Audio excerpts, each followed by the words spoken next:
Council. Deputy Speaker, people in my electorate and around the country have been aghast watching the latest episode in the disaster-riddled live sheep export trade circus.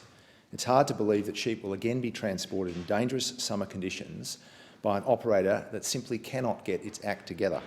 An operator in breach of arrangements we were told by this government would be enforced in circumstances shown over and over again to produce terrible animal suffering. How on earth did it get to this?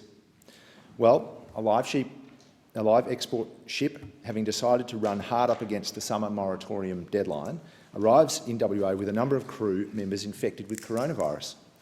Despite the fact that shipping has proved to be a consistent source of infection, the ship had no apparent health plan or preparations, and despite the fact that there were men on board who were sick and had fevers, the onboard vet, not a doctor, the onboard vet decided that there was no coronavirus, and the Department of Agriculture gave that advice to WA Health. That advice was utterly wrong.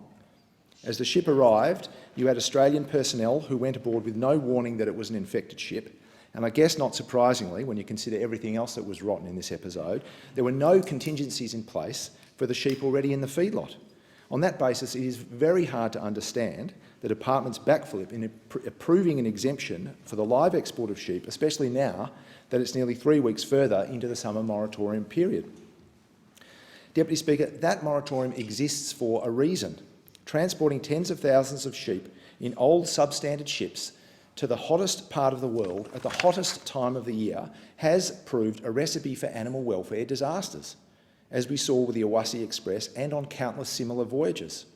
There is no doubt that allowing this ship to travel will put the welfare of sheep at risk.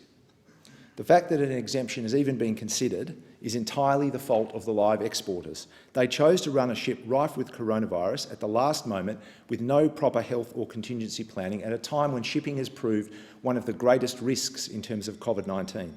But why would this industry bother to do anything else when every time they break the rules, every time, they know there is an endless supply, a bottomless bucket of second chances from this government?